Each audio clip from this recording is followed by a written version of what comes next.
Alright, good evening everybody, welcome to Pocono Raceway for round 9 of the Prime Meridian Racing League for season number 3. It is the penultimate round of the season. After this one, just one more race to go at Laguna Seca, but first up, the third and final Triple Crown round and the fourth and final oval of the season here at Pocono. Located in the Pocono Mountains in Pennsylvania. As you can see, here it is, a 2.5 mile oval, 4.03 kilometers. And very cool track temperatures right now because it is very early in the day, in fact. And we will actually bring up the weather right now, right away. Session starting at about 6:30 in the morning in the sim. Currently 7:18 in the morning. So we will go green with very cool track temperatures, and as the race will go on, we will actually get a little bit hotter track than we might be used to on the oval. So that's going to be interesting here, something different. So that's going to spice up the racing here for sure. Just 13 cars though, that's a little bit of a shame, but hopefully these 13 cars that we do have will put on a great show. But as always, welcome to another broadcast here for the PMRL. Joining you in the booth here from a different room. So hopefully the audio levels and everything around that is all good. I think it's fine, but if it's not, I apologize and I'll try to fix it for next week. But oh well, here we are for Pocono. 100 laps, 250 miles is going to be on the menu tonight, let's say.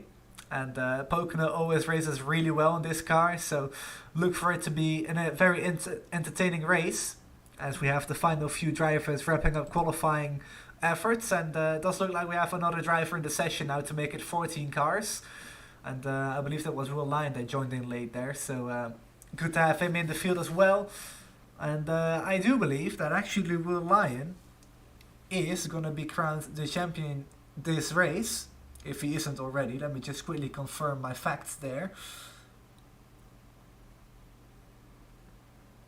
So Will Lyon going into this race has a 73-point lead over Daniel Dinsdale, his teammate, with Matthew Levine in the third position. So really, by showing up, Will Lyon has clinched the Drivers' Championship for this season, so congratulations to him, and also SMS Racing on another great season. Of course, they comfortably lead the team's points, and they might have already won that. My math isn't quite good enough to calculate that one from the top of my head, but they do have over 100 points lead in those championship standings for the teams. So looking very likely that they will be the championship winners for the teams. So it's the last after this race of the season today, round 4, the Oval Champion. So qualifying is now complete. We have drivers on track for warm-up. There we go. So whilst we have cars on track for warm-up, let's quickly go over the starting grid for the Vopsy.com Pocono 250. Matthew Turner with his first pole this season, 30 thousandths of a second clear of Hugo Olsen for Powerslide Motorsports. Then we have Jasper Orman and Alexis Newsom on the second row, with Sam Moller and Seb Alexander on row 3. Connie Nassau and Thomas Christensen, who returns to the series in P8 on row 4, those two. Then we got Daniel Dinsdale and Taylor Mills on row 5 to round off the top 10. Then we got Matthew Levine, Matthias Kraus and Will Lyon, who is going to start from the 6th row with Sam Blackwood on the final 7th row.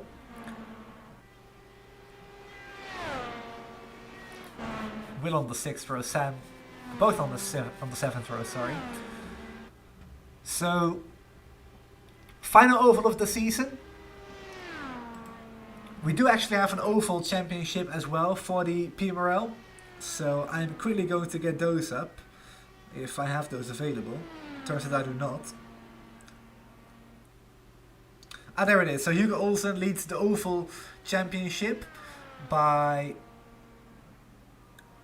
33 points over Will Lyon, and I gotta say, Will being second in the oval points is actually a little bit of a surprise, because we all know that Will isn't necessarily an oval expert, let's say. I don't want to go too hard on him there, because he is definitely improving, but he's not really an expert on it compared to the likes of Hugo Olsen and maybe even Jasper Orman as well, who's 9 points behind Will Lyon in the Oval Championship. Again, the Oval Championship really doesn't mean that much, but it's a nice, fun thing to have as well in the league. So that's why it's there. We got Andreas Eick and Henry Bennett in the top 5 as well for the Oval points. And then right behind there is Alexis Newsom as well. So those are the oval points. Not really relevant to any of the championships that are being contested over the season, but it's a fun thing anyway to have, like I mentioned. So we have a few minutes left in warm-up, just 2 I believe. So we continue to get ready for this Vopsy.com Pocono 250. And before we take the green flag, let's quickly have a look at the slideshow for Vopsy iRacing Paints.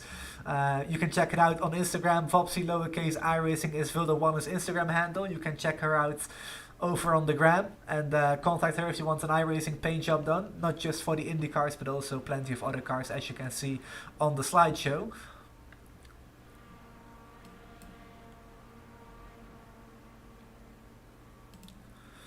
So I already briefly mentioned this, but I will just do it again for one final time. Tonight we have the penultimate race of the season. Next week we have the final race of the season at WeatherTech Raceway Laguna Seca, which is going to cap off this 10-round season, which has been contested over a little over 2 months. Let's say 2 months and a week. Well, actually 2 months and 2 weeks, let's say, with that break week in there as well. So it's been a great season. Just 2 more races to go, and with the championship pretty much already locked in, we can just have some fun for the final 2 races. So let's see who will come out on top here at Pocono in what is the final oval of the season, as I mentioned a few times already, and we'll mention a few other times as well tonight. But currently in warm-up, it's Hugo Olsen that leads the way, just in front of Alexis Newsom on lap times only. Again, doesn't really mean much because it's just a practice basically, but it really will give you kind of an indication on who is going to be strong in clean air in the race. Of course, there's going to be draft involved as well as dirty air, so it will spice up it. It will spice it up a little bit, but I wouldn't be surprised to see Olsen and Newsom fight it out at the front towards the end of the race, because those two in the field tonight are really the most experienced and the most skilled drivers, I would say, on the ovals. So warm-up is now complete as well. Drive is going to wrap up their laps as well here, and we will get ready for 100 laps, 250 miles around Pocono Raceway, as we transition into the race now as well. So let's quickly go over the track info one more time. It's a 2.5 mile triangular oval. Doesn't really sound right, but it is. It's an oval with 3 turns. It's called the Tricky Triangle. That's the nickname, and it doesn't have that for no reason. Turns 1, 2, and 3 very different. Turn 1 modeled after Trenton, turn 2 after Indianapolis, and turn 3 after Milwaukee. So it really does require a very interesting and unique setup to the cars, which iRacing has built for all of the members, and the league is using the iRacing setups here tonight as well. So as I mentioned, going to be a great race. Very long straightaways. The main straight is so wide you can actually go 7 wide in theory on the restarts, if of course all the cars got to jump on each other, but so it's not really likely, but you could see it in theory, which is kind of the most exciting thing about the restarts here. But we're gonna see multi-groove racing here for sure all night long, so keep an eye out for a few people further in the back to go to the front.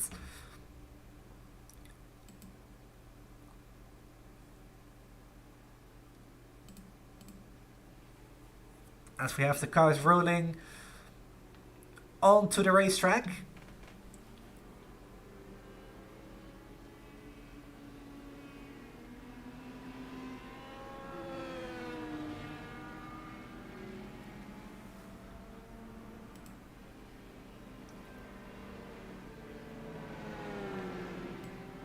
So it will be Matthew Turner on the pole with Hugo Olsen alongside. Then we got Jasper Orman, Alexis Newsom in row 2, Samuel Condinato in row 3, Seb Alexander and Thomas Christensen in row 4, Taylor Mills, Daniel Dinsdale, Matthias Krauss, Matthew Levine, Will Lyon and Sam Blackwood.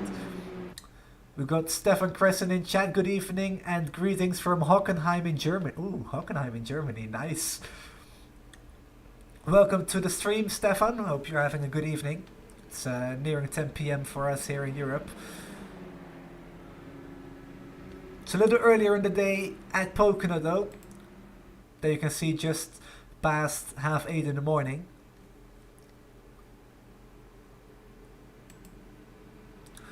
So Matthew Turner on the pole for the first time this season, gonna lead us to the green flag for 100 laps, 250 miles, the final oval race of the season and also the final Triple Crown race,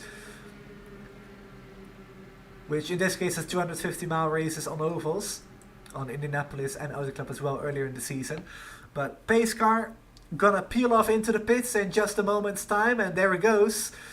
So Matthew Turner gonna lead us to the green flag, and we are underway from Pocono Raceway.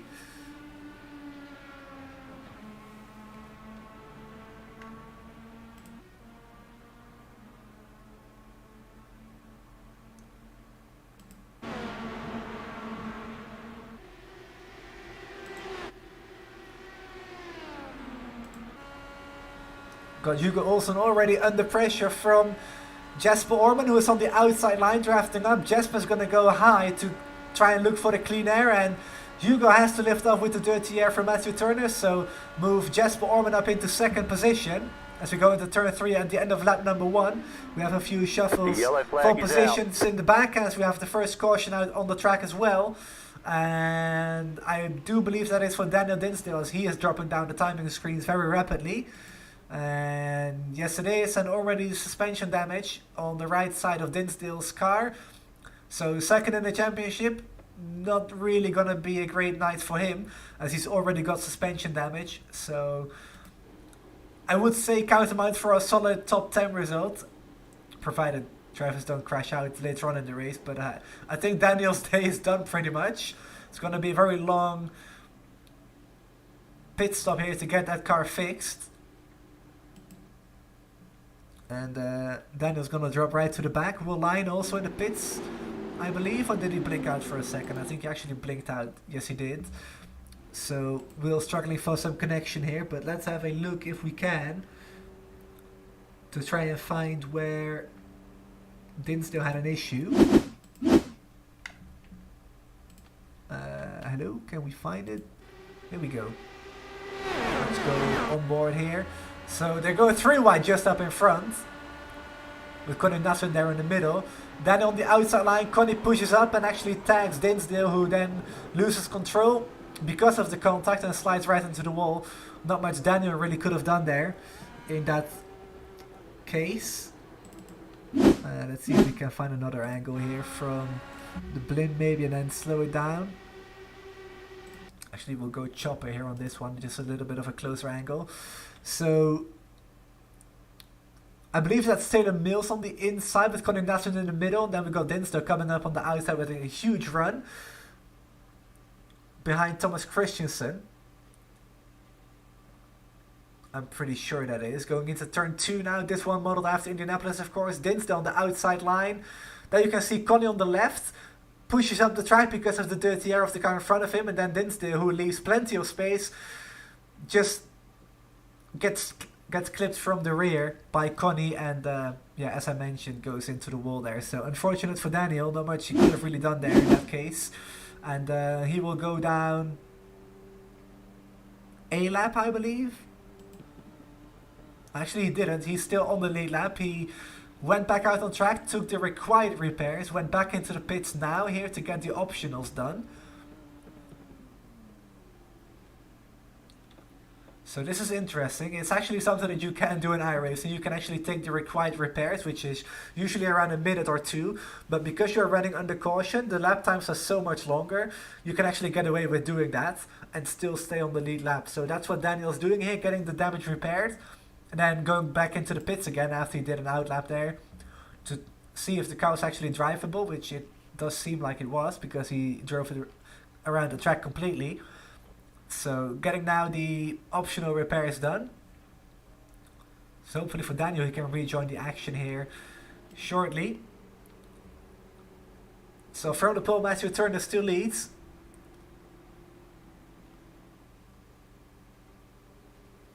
As we have Jasper Orman and Hugo Olsen running off the top 3.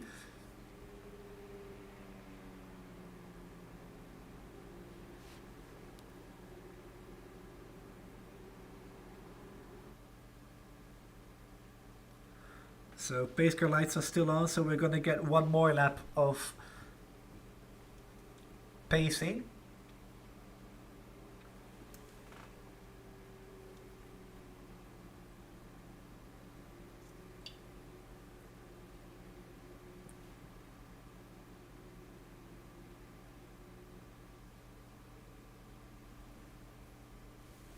got two people going into the pits. That is Taylor Mills, who's actually running in the blue car, so I apologize about that missed call there on the replay there from just a moment ago. But Taylor goes into the pits to top off on fuel. Will Lyon doing the same.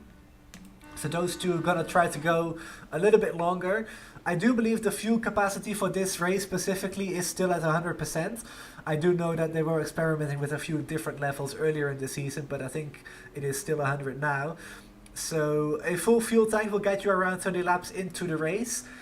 And if you add that up, you're going to basically come to lap 90 on a two-stopper from here. Stopping at lap 30 and then, well, in this case lap 34 and then lap 60 again. So you're going to get to lap 90, so you're going to be about 6 laps short. And if you're going to do the quick maths, you need to save 3 laps of fuel on both stints. Now, that is doable. It's going to be really difficult running flat out around Pocono most of the time. But it is doable. So if this race will go green, which in all brutal honesty, I doubt it will, but just in case it will, like we saw at Other Club, for example, if you save fuel, you can actually make it on 2 more stops and be good to go. So what these two just did might be a very smart move, which will allow them to go a lot longer than everybody else. Stefan cheering on Matthias Kreis, he's one of his teammates. Hopefully for you and your team he can do well here tonight. Currently running his 7th, but pace car lights are out of turn 3. Because there is no turn 4, pace car's off, and we are going to get ready for a second attempt at going green here at Pocono, and we are underway across the line.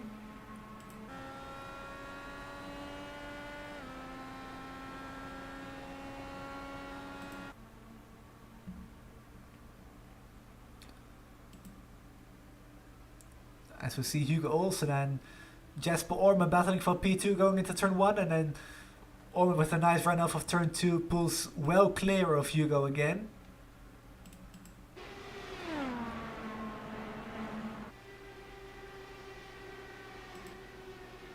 Got Sam Blackwood running side by side with Sam Moyle. On that outside line, going to try to cut the air off of Sam Blackwood's front wing and does that successfully. So got Sam into P10. And Sam got off his first podium last week, which I gotta say everybody, including myself, was really excited about, and Sam as well.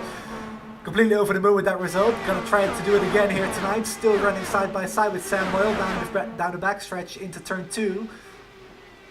And Sam is now clear again. We got one of the SMS cars on the inside. That looks to be Will Lyon. Yes, it is. Running in P13 just behind Taylor Mills and Sam Blackwood as Mills really pushes up to the wall. Gotta be careful with that. Very easy to basically get sucked into that wall because it really does come up on you very quickly. It almost feels like it's being sucked towards you when you're driving in dirty air, as Will gets a huge run through turn 1. Has to check up a little bit, but it's gonna get a good run out of turn 1. But with the draft, Taylor Mills is going to be able to pull clear again of Will Lyon, as Mills is going to have a look to the inside, clips the apron a little bit. Will doing the crossover to the inside of turn 3 now. Got to be careful with the dirty air. Will be able to pull off the pass here, and he is not able to because Mills has all the clean air and actually taps the wall as well.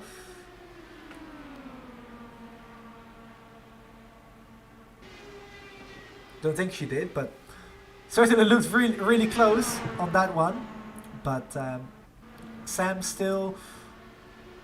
Will actually going around the outside. Sam still behind Sam Will, that is.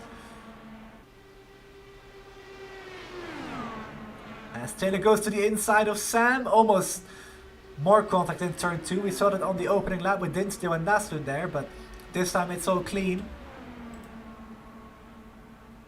And look at the TMR cars go past Sam Blackwood, now down to 12th. And Sam will come back on the inside of Taylor now for turn 1.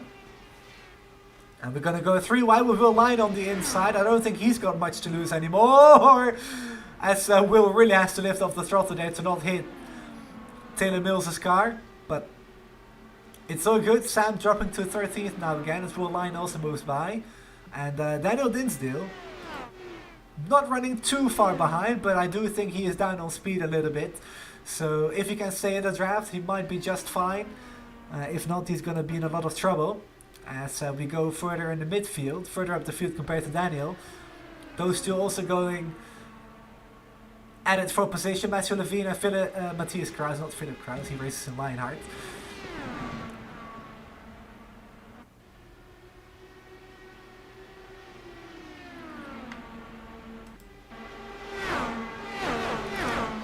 As we got Hugo Olsen also battling for P3 now with Thomas Christensen. Hugo to the inside.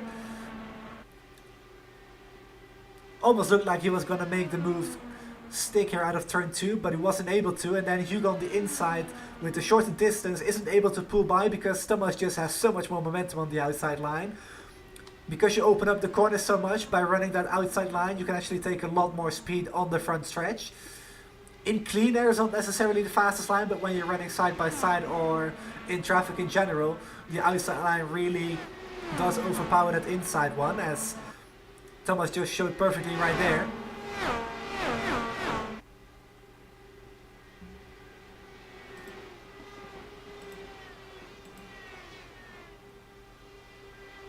And Din still back in the pits.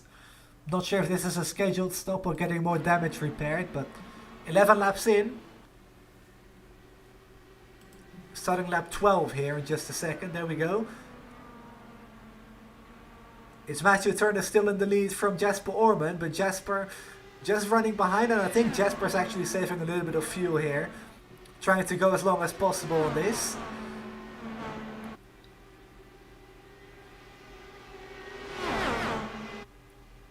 Pocono having only 3 turns and really being so wide as it is. I think Jasper's just stuck it in map 5 and just lifting off the throttle a little bit going into the turns and then drafting back up to Matthew Turner at the end of the straights to really save fuel. And if you do that successfully, you can actually save 2 or 3 laps of fuel fairly easily if you are the second car in line. Simply because the car in front punches a huge hole in the air, which will allow you to, of course, travel with less air resistance, which therefore requires less engine power and less throttle input and all that technical stuff. Which, simply put, saves a lot of fuel.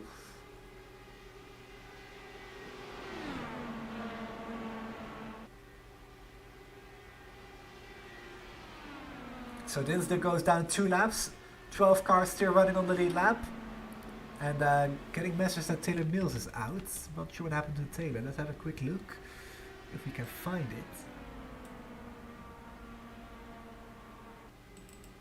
it. Taylor Mills entered pit lane. Here we go. That's a hard lick in the wall. And actually spins it into the wall.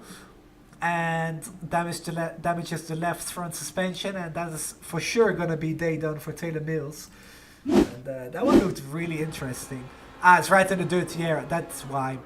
Is that dirty area of a teammate that Taylor just pushed them into the wall with? I think it's a teammate. So that was Sam Moyle giving that dirty air. And I already mentioned this once. The dirty air on ovals is so significant, and especially in turn 3, the wall really sucks you into it. With a dirty air being involved right there. It just... There's no way that you can really catch the car once it goes. If it goes straight on, it goes straight on, and there's no way to catch it anymore unless you really stamp on the brakes. Which, on an oval like this, when you have cars running in such close proximity, I personally wouldn't do that. I would just give up my race and then just let it be. But, very difficult to get yourself out of trouble if you are in it on an oval like this. And starting lap 16,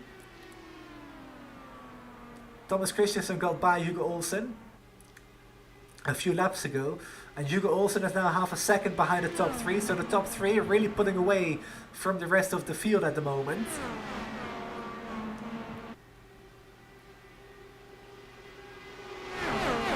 Might also be Hugo saving a little bit of fuel, that could also be the case.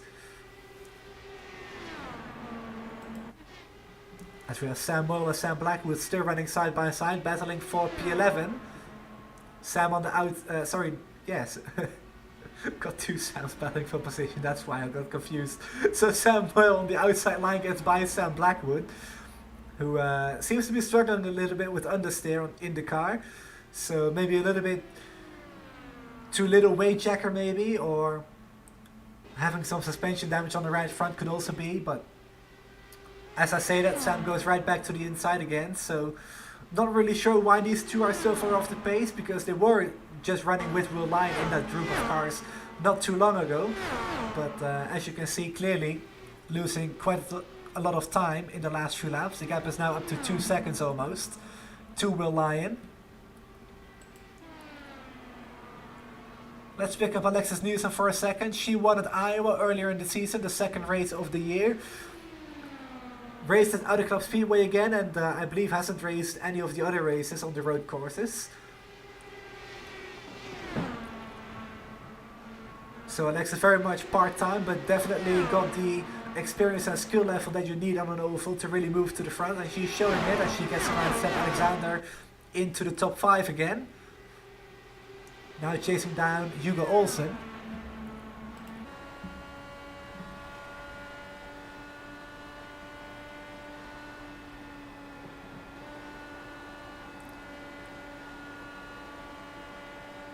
As Alexis gets a very nice run on Hugo Olsen there, just doing that crossover again, using that second line in turn 3 to her advantage, getting that top speed on the main straight, and actually lifts off here. I think notices that she will not clear off, that she will not clear Hugo Olsen going into turn 1, so lifts off and gonna try again here with a good run. Now if Hugo stays on the outside, I think Hugo with the clean air on the outside line will actually be able to stay in front, and that's the case. So Alexis just got to be a little patient here, getting by Hugo Olsen. Oh, actually, as I said, I just got to scrape the wall. Don't want to do that too much. These cars can take a small hit, but not too much or too hard of a hit, for that matter. But 20 laps in. And we are about 10 laps away from the first round of pit stops. Now we did get that first yellow at the opening lap. So as I say that, the pit window will actually stretch out a few laps to, let's say, lap 34. So from lap 30 to lap 34, depending on how much everybody saved. And then we got the few cars that pitted as well, of course. And then yellow being able to go a little bit longer than them as well. Maybe a lap or two longer. But Alexis with another good run, gonna lift off again to save fuel. So I think the top 5 running to a fuel number right now, just letting Matthew Turner burn up that fuel out in the lead. And then everybody else just saving fuel on lap 5 and just lifting off to try and make this race on 2 stops.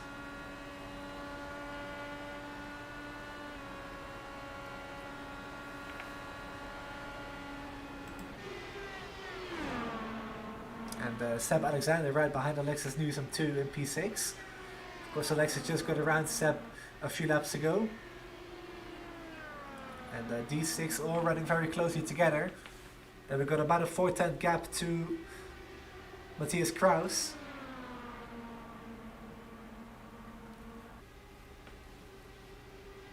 And then an 8/10 gap to Matthew Levine in P8.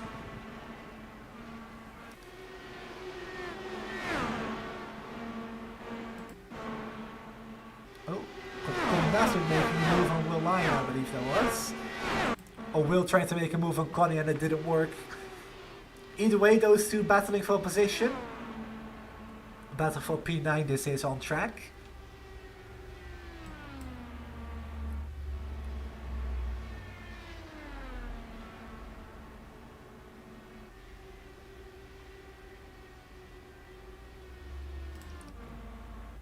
So starting lap 23.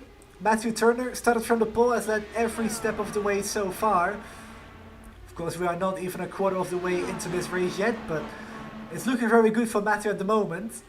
Hopefully for him, he can keep this up. Of course, he's got a lot of cars running behind, a few Indy Alliance racing cars in the mix as well.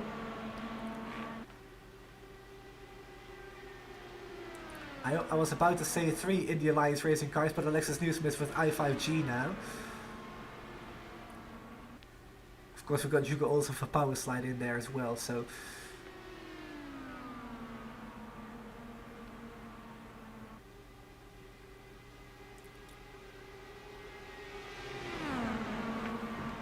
Hugo Olsen and Thomas Christensen going at it for P3.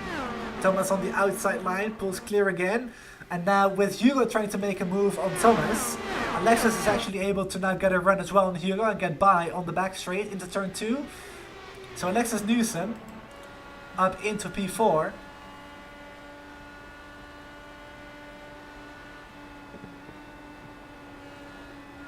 Hugo gonna look to the inside now, but with the momentum Alexis should be more than capable of pulling clear again of Hugo on the exit, and yes she is.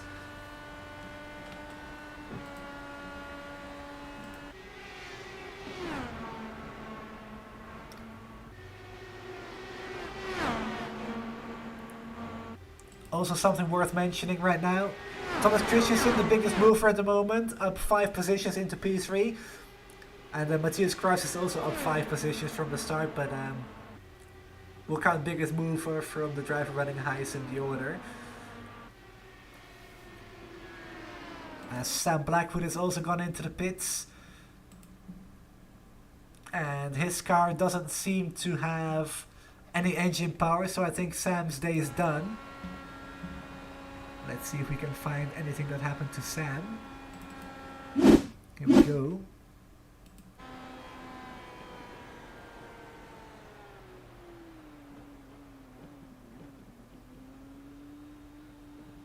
Very interesting. I don't see anything wrong with his car, so it might have been an, well, effectively a start and park for Sam Blackwood, which means start the race, do a lap or a few, and then park it, take home the points, and be done with it.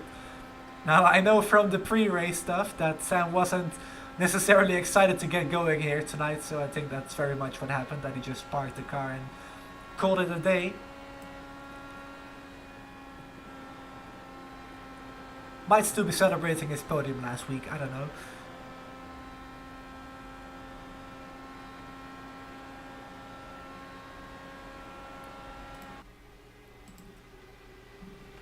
Seb Alexander getting by. Matthias Kruis, sorry, getting by Seb Alexander.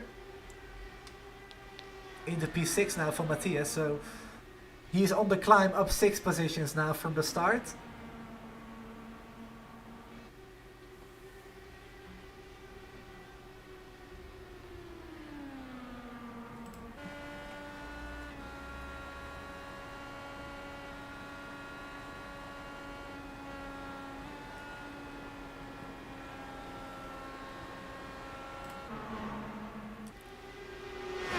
We also briefly saw Hugo Olsen and Alexis Newsom go at it on the timing screen there, but that was just Hugo trying to go to the inside of turn 1, trying to get a pass done on Alexis, but Alexis with that clean air on the outside, able to pull clear of Hugo again, and again doing that right here in turn 2. You will see this go on time and time again tonight. Basically what the drivers will be trying to do is try to pass on the inside, which is the shortest distance around the track, but everybody's going to run that line, so the dirty air is going to be on the inside line, and therefore the clean air is on the outside line. And if you're running in clean air, you have more downforce on the car, which will allow you to go faster. So in theory, the outside line becomes the faster line if there's a car in front of you. There we go. That's Indycar dirty air 101. Yeah, I think the NBC guys can explain it a lot better than I can, but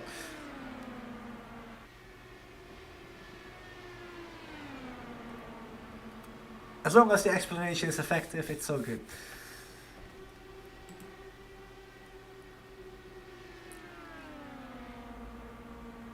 So 30 laps into the race. Just a few laps away from the pit window to open up.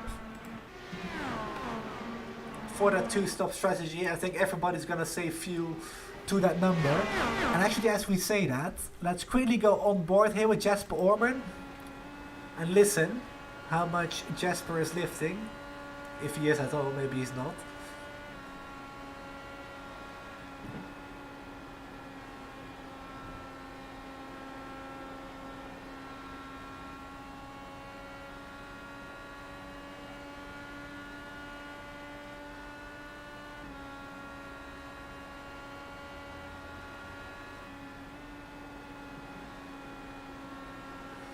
doesn't really seem to be lifting that much, but by the sounds of it, his car is running a little lower RPM, so I do think he's running a very low fuel map. And even with that low fuel map, he's able to close up right to the gearbox of Matthew Turner, as Matthew leaves a nice gap of clear on the inside for his teammate. Of course, the top 3 is Indy Alliance Racing at the moment.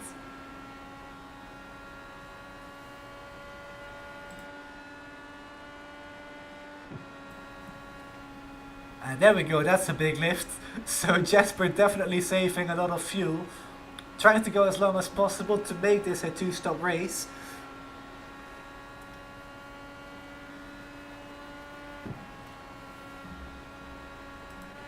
And Hugo Olsen gets by on the inside of turn 1 again on Alexis Newsom into P4. Hugo goes, taking that position back.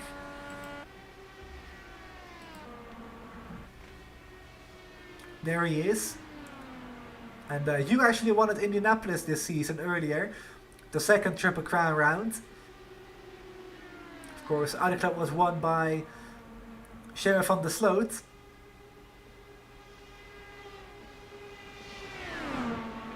And Hugo also now to the inside as well on Thomas Christensen. Pulls off the pass as well, great move there by Hugo. And Hugo's going to go to the lead in fact. So Jesper Orman slots into second. And this is all after Matthew Turner pitted at the end of the last lap, by the way. He's gone into the pits. I was already wondering where Matthew went, but he's gone into the pits. A lap earlier than everybody else, maybe even 2 or 3 laps earlier than everybody else. So here we go, pit cycles well and truly underway. Matthew Levine into the pits, Seb Alexander into the pits as well. So those cars all taking fresh firestones and fuel to go a further 30 to 32 laps, is what I would imagine. So with that first lap yellow, the pit cycle got extended by about 4 laps. And Hugo also has got lap traffic to deal with here as well. And that is Samuel just in front. So Hugo running in the lead, 1.3 seconds clear of Jesper Orman right now. I don't think Hugo is saving any fuel at all. He's just going for it now to try and gap the rest of the field.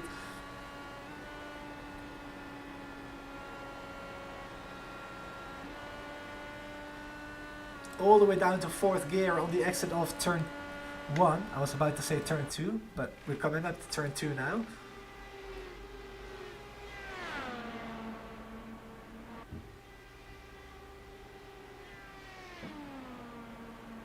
And we are a third of the way into this race.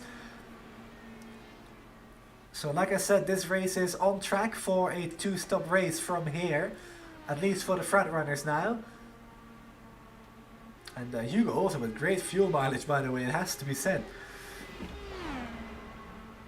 I quickly gotta go back and check if he didn't pit under the yellow. I don't think he did.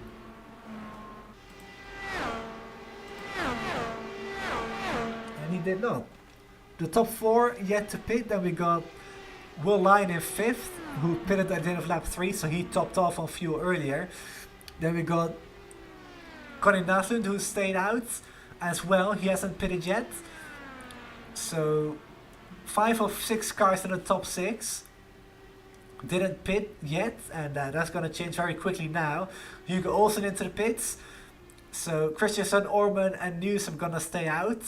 And I would imagine Lyon as well to do the same. And maybe even Naslund as well. And actually never mind, because Connie is going to go into the pits. And also Will Lyon, to my surprise. So I think Will's good to go on 2 stops. Otherwise I don't think he would make this call. So into the box those people go. We're going to quickly go to Thomas Christensen and Jesper Orman here. As Jesper's running about a second behind Christensen here on track.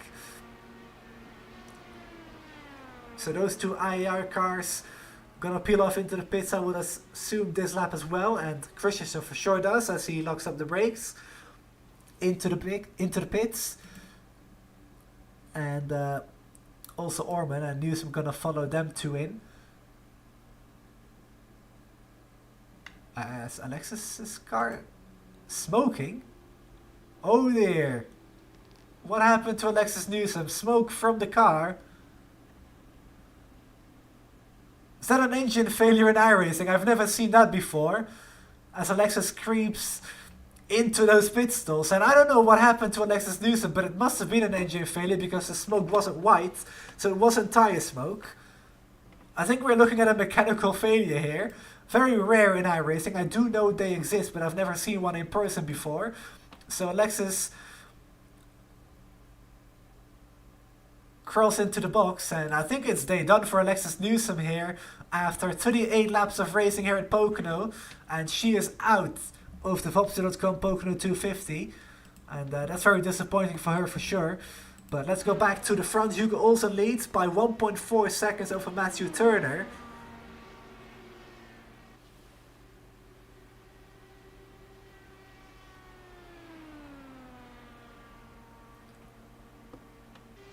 And that leaves us now with 11 cars still running.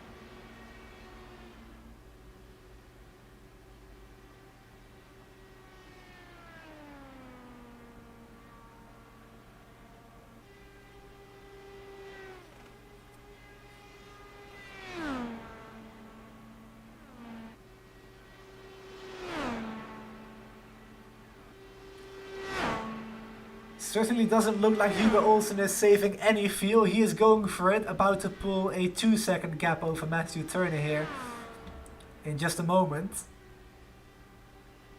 And there we go, just ticked on the 2-second mark there. So 40 laps in, just a few laps away from halfway.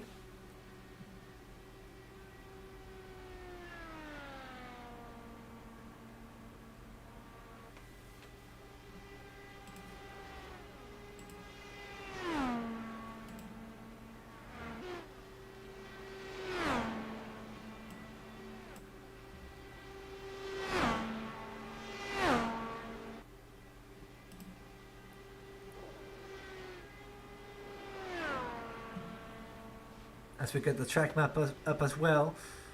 Of course, the numbers for every car on the left in the timing tower. And you can track your favorite driver on the track map here. For example, Sam Blackwood about to be put a lap down in 11th.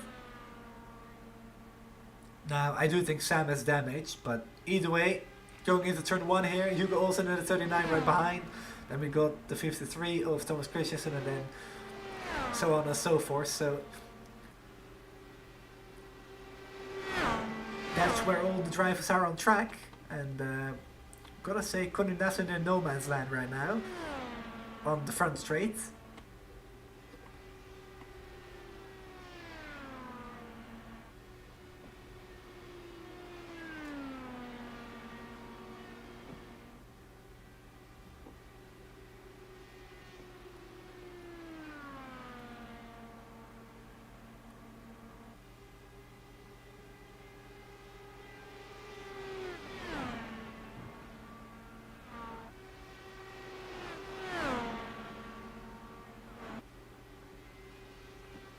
If you're wondering, by the way, what the green bits around the P mean, that's basically where the projected pit exit delta is. So, for example, if Hugo Olsen pits now, he will rejoin where the P is traveling right now. So if Hugo pits, for example, precisely at start finish here, he will rejoin at the end of the halfway point of the track. Basically, that's going into turn 2.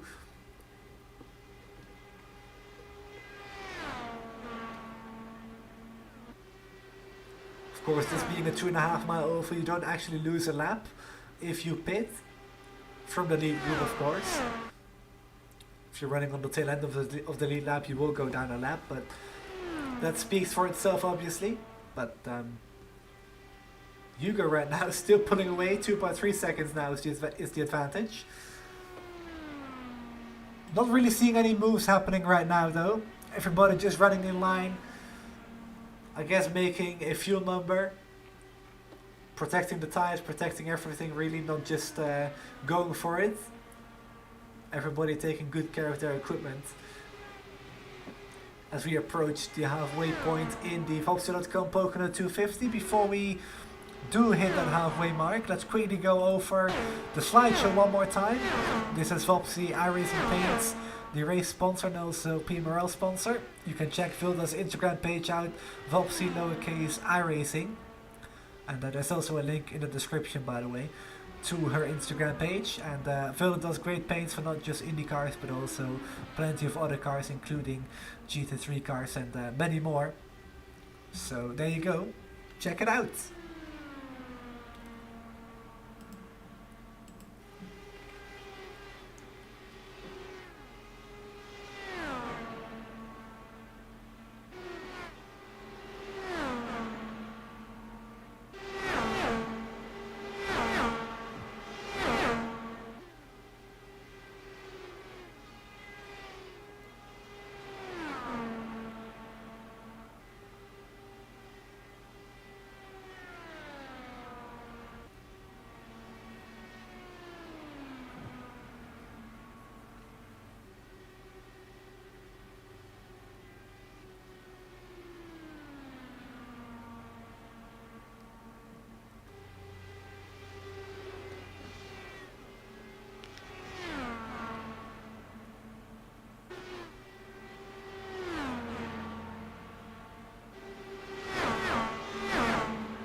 So let's quickly go back 8 laps or so to lap 41. This is the move for P2 by Thomas Christensen and Matthew Turner. To the inside of turn 1, that is. Very easy move, it has to be said. Not much of a fight really put on by Matthew there. So probably just trying to make a fuel number as well behind his teammate. And yeah, as you can see right there through the shot, Hugo Olsen started to pull away. So I think that's what inspired the call, but not much really came off that call, because Hugo, as you will see in just a second right here, has got a 3.7 second gap now over the IAR boys in second and third. Jasper Orman actually drops all the way down to 9th in that pit cycle. Not sure what happened to Jasper here, but certainly a lot further back than he was going into this pit cycle.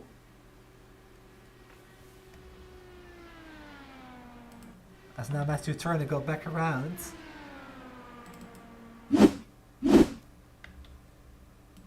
For P2, that's Matthew here going to the inside of turn 2, which is a place you don't really pass anymore.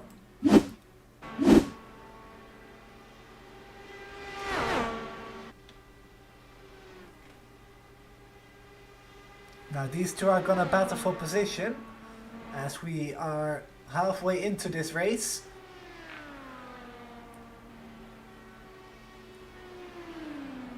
So 125 miles complete and 125 more to go.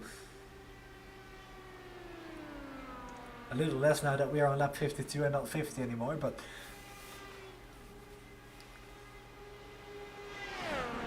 Turner and Christensen swapping the second position, and actually as I say that, the IAR boys are swap drafting to try and catch up to Hugo Olsen. Hugo Olsen pulled away 3.7 seconds, and that gap is now down to 2.9, which is actually due to Turner and Christensen passing each other to get the draft, which will give you more top speed, of course. And if you pass and still run an optimal line, with that draft you can actually achieve faster lap times and more speed in the car, which of course will mean that you will close the gap to the car in the front, who is running on his own. So what you will see going into turn 2 probably this time around is Christensen will go by on the inside line, and he will clear Turner before the turn. Even going into turn 3 maybe, and Turner will then slot back in line, and then they will do the same process over and over again until they catch up to Hugo Olsen. And of course, now that I explained that swap drafting tactic, they don't do it anymore, but that's how it works.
Pit stops back underway. Sam Moyle gone into the pits, down a lap.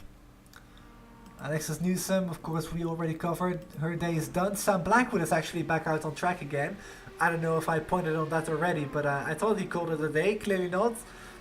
Only running 2 laps down, so I'm not sure why his engine was off earlier in the pits, but he is back out on track running again.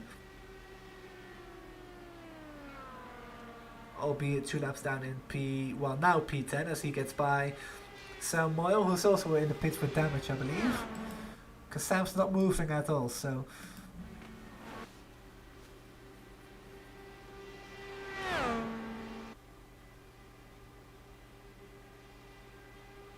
At the moment, not really a good day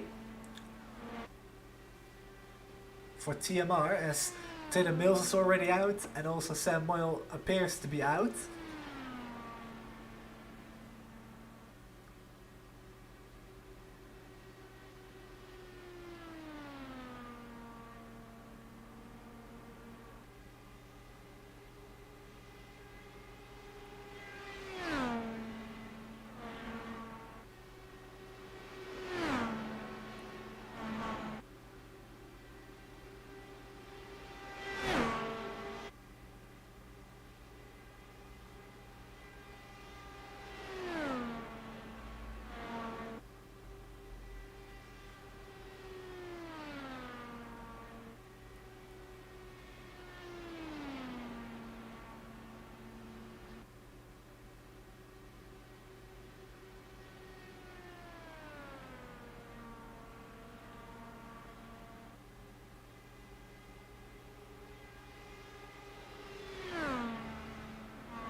So strobe drafting has worked for the IAR boys, Matthew Turner and Thomas Christensen. They got the gap down from 3.7 to, well, now 0.4 in a little over 10 laps time. So great teamwork by the IAR boys. As they are back in contention again for this race, with a little under 40 laps to go this time by.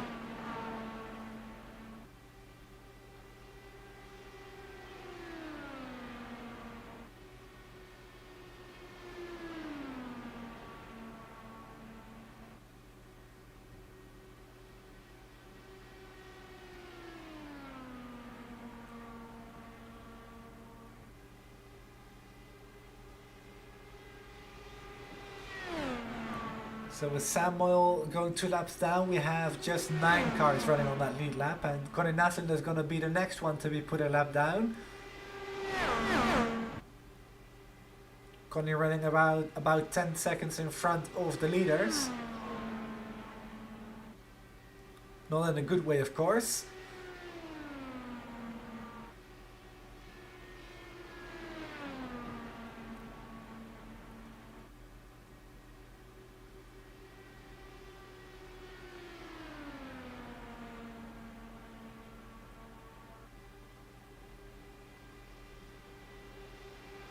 Hugo going defensive there, a little bit of a weird move, I'm not gonna lie, but stays in front of Matthew Turner here.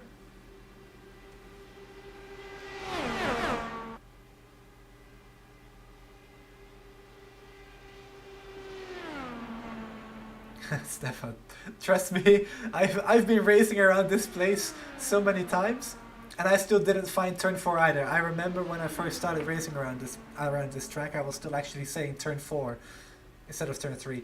It's a little bit weird sometimes, but we got Matthew Turner going into the pits to kick off the final round of stops with 37 laps to go. I think that's a little bit too early to go into the pits, and I'm not sure if they saved no fuel or if this is somehow a strategy attempt at something. I don't know. It's a very weird call either way. I'm sure saving fuel would have been a better way to go, but yeah, Matthew clearly thinking otherwise, as he started from the pole, has the first pit box in line and also a clear pit out. And so he will rejoin the racetrack in P9 at the end of the lead lap. Hugo also going into turn 1 now.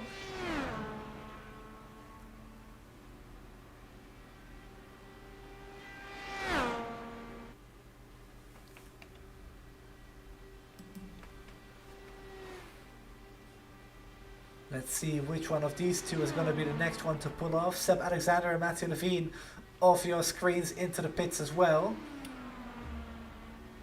So very early on the pit window. It's going to be oh so difficult to make it to the end from here though. So I really don't understand why these people didn't save more fuel on this stint, because you're going to lose so much more lap time.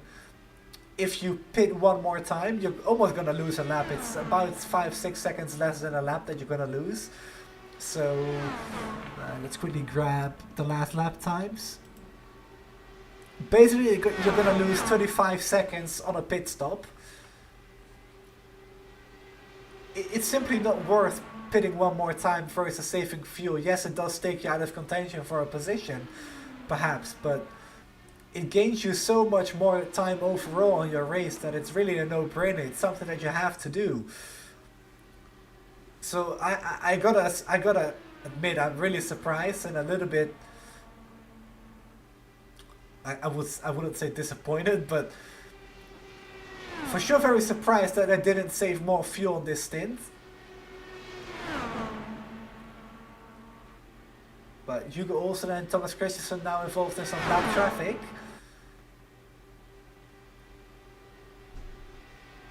So Mathieu Levine is now just running in front of those two. And he is desperately trying to hold on to the lead lap. If a caution were to come out right now, Levine will still be on the lead lap.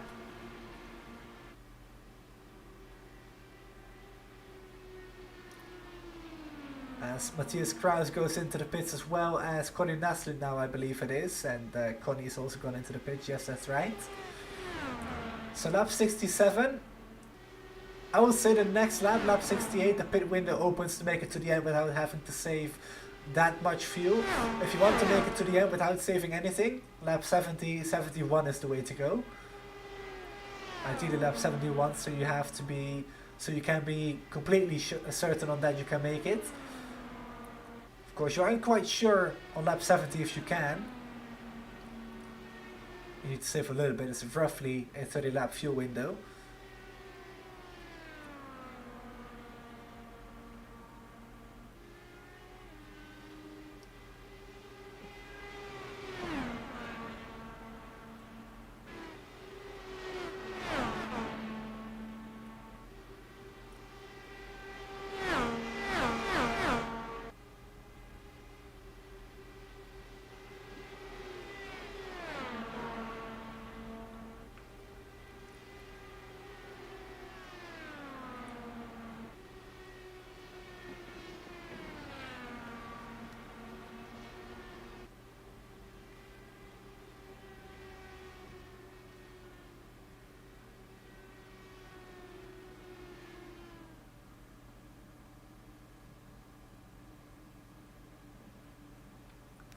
So here we go, lap 69, nice.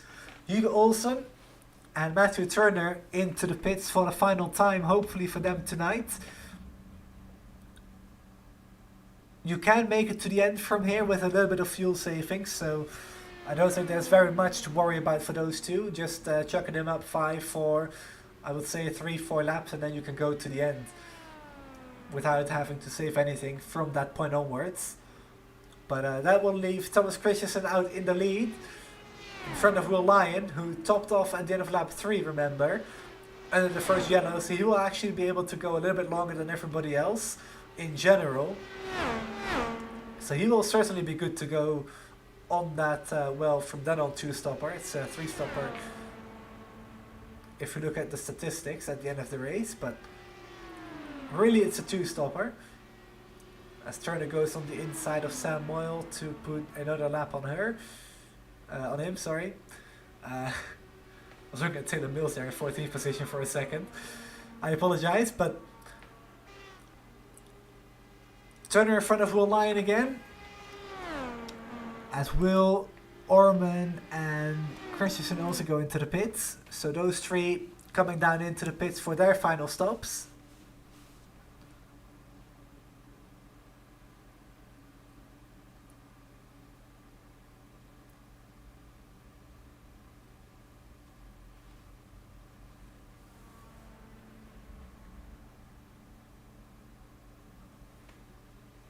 So less than 30 laps to go.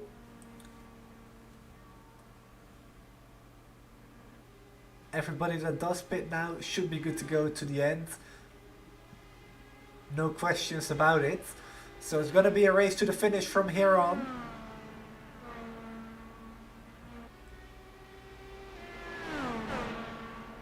As Turner rejoins with a huge lead. It's 4 seconds over Hugo Olsen, who goes by on the inside now as Christensen gets up to speed. But 4 seconds is the gap for Matthew Turner out in the lead over Hugo Olsen and Thomas Christensen. Now, Turner did pit on the early side of the window.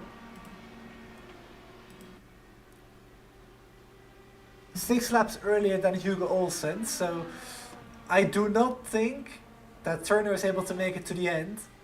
So the race for the win gonna be between Olsen and Christensen, as those two swap drafting now to try and get to Turner, which is a little bit weird to be honest, because Christensen and Turner are teammates. You guys can make of that whatever you guys want to, but those two, at least going into turn 1, clearly swap drafting. It didn't really look like they were fighting each other that hard. As Hugo gonna stay on the outside line to allow Christensen to take the inside line for turn 1. And they will make up more ground now. or Matthew Turner out in the lead.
So 25 laps to go.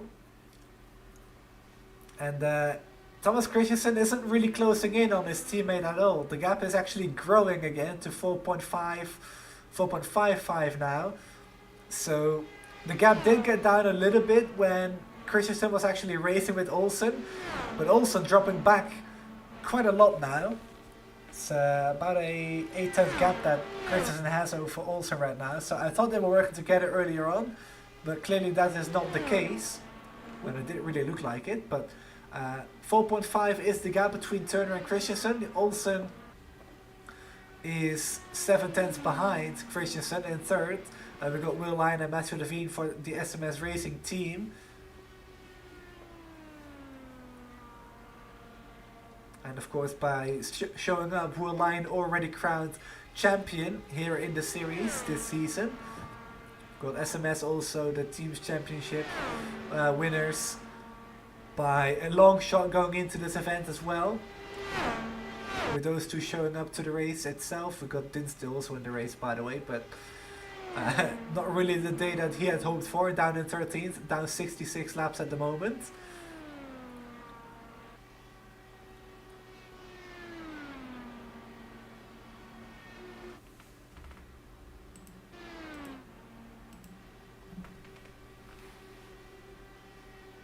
As Levine and Orman battling for P5.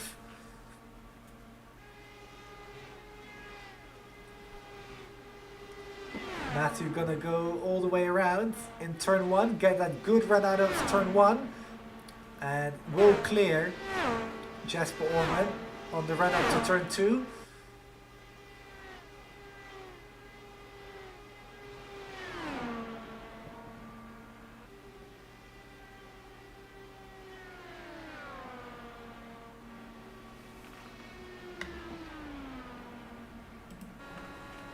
Oh, Matthew really pushed up the track there, had to get out of the throttle. I think with the dirty air of another car in front, it might have been a lapped car in fact, but Jasper Orman easily able to go back by. And it's actually Will Lyon, a teammate of Matthew Levine's. So I don't know if we'll shut the door on Matthew or not. I didn't really see that properly, but as I said, Jasper moves up into P5 again with 22 laps to go now here in the Vopsy.com Pocono 250. Round 9 out of 10 next week, the season finale at Laguna Seca. Same time, same place, this channel. Make sure to like and subscribe if you want to be notified as well. Ring the bell. That rhymes. Ring the bell as well. But yeah, next week, the final race of the season. With the championship already decided, everybody can just go at it and have some fun.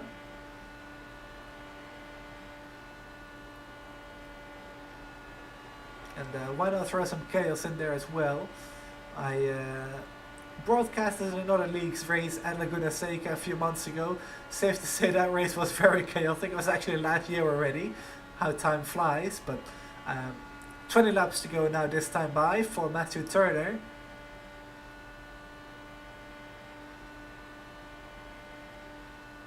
And that gap is actually shrinking quite a bit now. It's down to 1.4.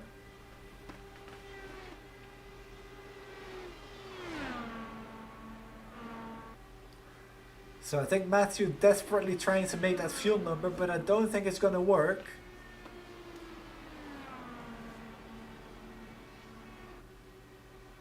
Simply because he pitted too early. Matthew pitted at the end of lap 62.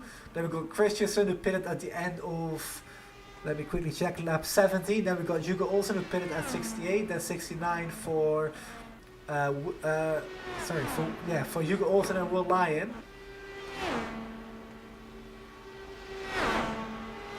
Will Lyon and Jesper Orman, sorry, just said Olsen already pitted at the end of lap 68.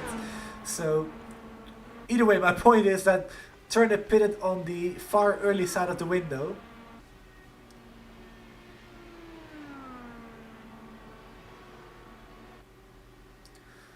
The P on the track map is the projected pit out. It's a little bit off on SDK Gaming, but it's roughly where you will rejoin if you pit from this position. If I go to Matthew Turner right now, that should switch, but it doesn't because SDK is great at updating things sometimes. So anyway, the P is not really relevant anymore for the rest of this race.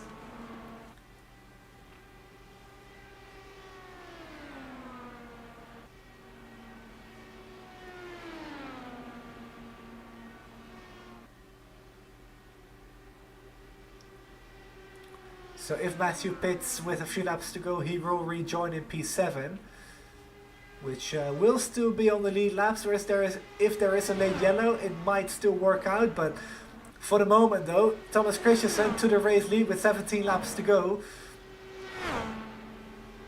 And remember that Christensen doesn't have to save any fuel anymore, so he can just go for it. Turner either has to go into desperation mode to save fuel, but I just don't see it happening anymore. I think Matthew Turner is going to peel off into the pits with a few laps to go. Maybe not even take tires, just top off on fuel to go to the end.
So whilst Turner and Christensen continue to, well, between brackets, battle it out, because Turner is yet to pit, of course. I do think that Christensen's got this race in the bag. I don't think Olsen is going to be able to catch up to Christensen. As soon as Turner pits, it's going to be Christensen in clean air. As Turner pits, Christensen's going to be in clean air. So it's going to be a pretty clean run to the finish there for Thomas. Unless, of course, Matthew pulls something out of his hat and is going to be able to finish the race on this fuel tank. As Matthew gets really close to the wall there, out of turn 3.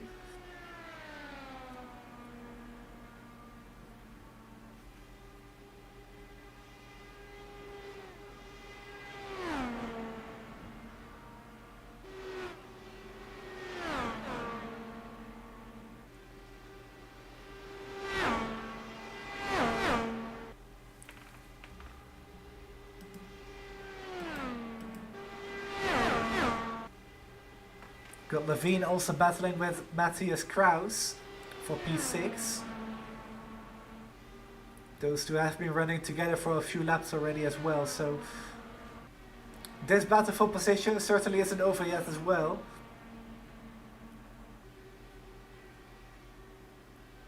As we have just over 2 handfuls of laps to go.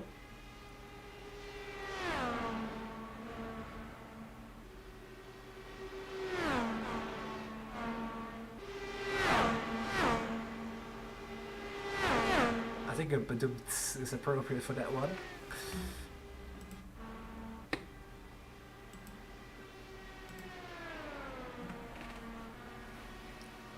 Oh, look at this. You got also under pressure from Will Lyon for P3.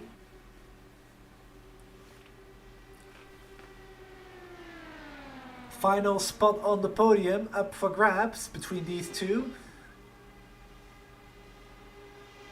At least for the time being, this might become P2 in a few laps' time.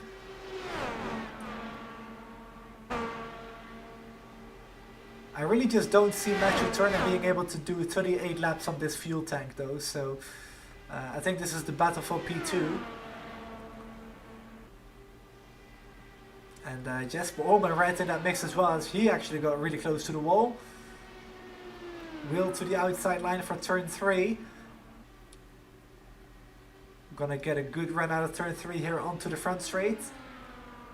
10 laps to go. 25 miles.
There we go, Matthew Turner pulls off into the pits with 8 laps to go.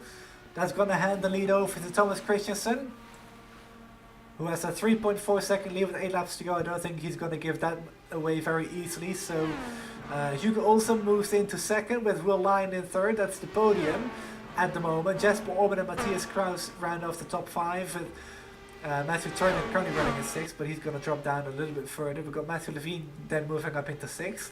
Then Colin Naslund still in P8, and I think Turner will rejoin in front of Naslund as well. So Turner will drop to 7th and rejoin over there.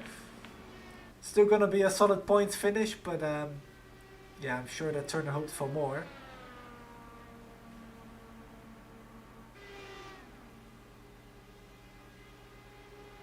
Oh, Levine actually pitted as well now, so... Or did he?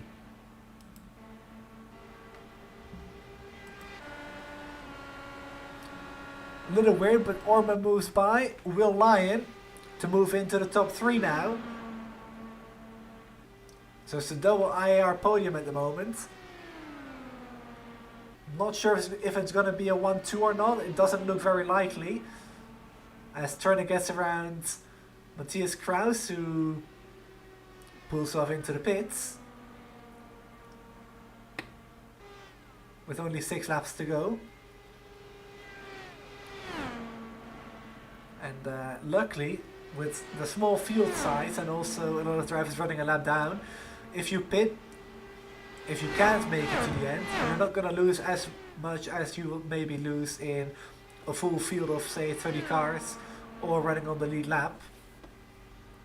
So that is the good thing, I guess. You have to look at things from the bright side sometimes.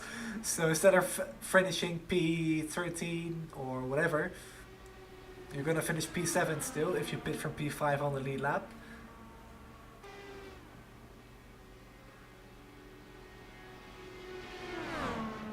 But Jesper Orman right on the back of Hugo Olsen for P2. As Thomas Christensen pulls out to 4.5 seconds now out in front.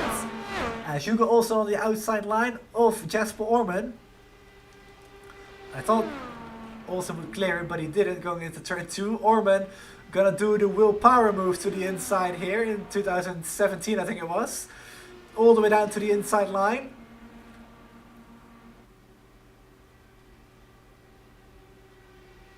And again doing the same thing, even running on the inside of the track. I'm not sure you can consider that apron or not, but we'll go with apron anyway, because it's the term that we usually use. Not sure that's legal or not, but oh well, why not?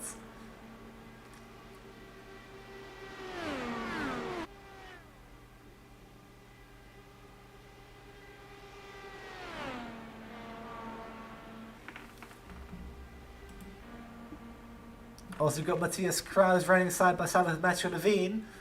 Across the start-finish line, Levine is gonna be in P6 across the line. And in the background, you got the leaders coming up as well.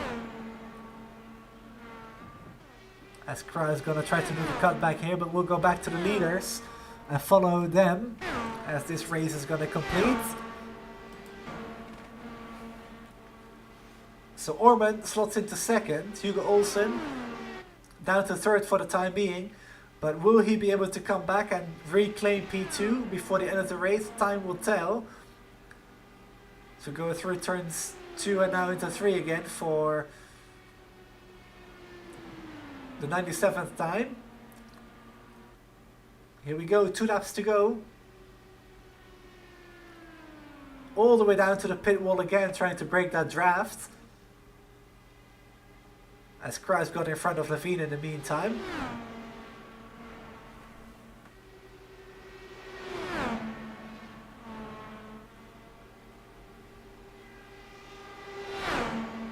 Side by side up to turn 2.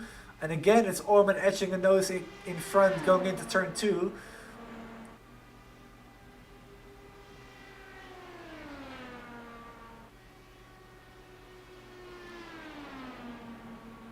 Hugo all the way up to the rumble strips trying to look for that clean air, but white flag is out. Christensen 5 seconds in front. I don't think he is going to be under any threat to win this race, but the battle is on for P2 here between Olsen and Orman. Olsen on the inside pushes up right in front.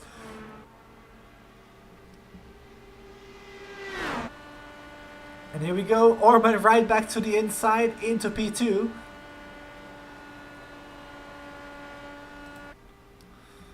As I do think Orman will be able to hold on. He's just got to block the clean air from Hugo Olsen here.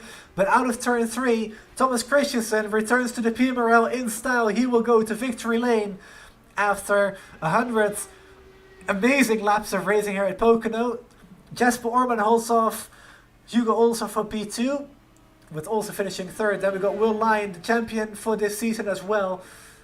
I think that's 3 in a row for Will Lyon here in P4. Then we got Matthew Turner, who pitted with a few laps to go. He will come home in P5. But great battle for P2 in the closing stages. And of course for Christensen, a perfect final pit cycle meant he had a huge lead with a few laps to go, which he didn't give away. So great result for Thomas Christensen. Now, I hate to break it, but there will not be podium interviews here tonight because I gotta go. But it has been a very entertaining race. We will get thoughts from the drivers after the race. Maybe put them on Twitter or something. But there will be some words about all of the drivers' races here to talk about very soon. So maybe we can even bring them up next week. Who knows? But Thomas Christensen with a great strategy call there. And pit cycle as well. He did some donuts there that we just missed. But congratulations to Thomas Christensen for Indy Alliance Racing on a well-deserved win. And also Jesper Orman on P2. It's a 1-2 for IAR. So great job to those two. And of course Hugo Olsen in third. So race results are in. Let's quickly go over them as I accidentally hit my mic. I apologize. So we got Thomas Christensen who wins by 4.5 seconds over teammate Jesper Orman. Hugo Olsen finishes in the final podium position for Powerslide, 4.7 behind. Then we got Will Line and Matthew Turner who ran off the top 5. Then the top 10 is Matthias Kruis, Matthew Levine, Connie Naslund, Seb Alexander and Sam Blackwood, who finishes 3 laps down to round off the top 10 with Sam Moyle and Alexis Newsom and Daniel Dinsdale being the final finishers, and actually Taylor Mills being the final finisher there in 14th position, then the 3 laps down. So that is going to wrap it up for us here tonight. And of course next week we will go back to Laguna Seca for the final race of the season. Here you can see the schedule. Laguna Seca next week, 65 laps. This has been the Vopsy.com Pocono 250. Thanks everybody for watching, and also to all the sponsors for their involvement in the league. And we will see you next time for the final race.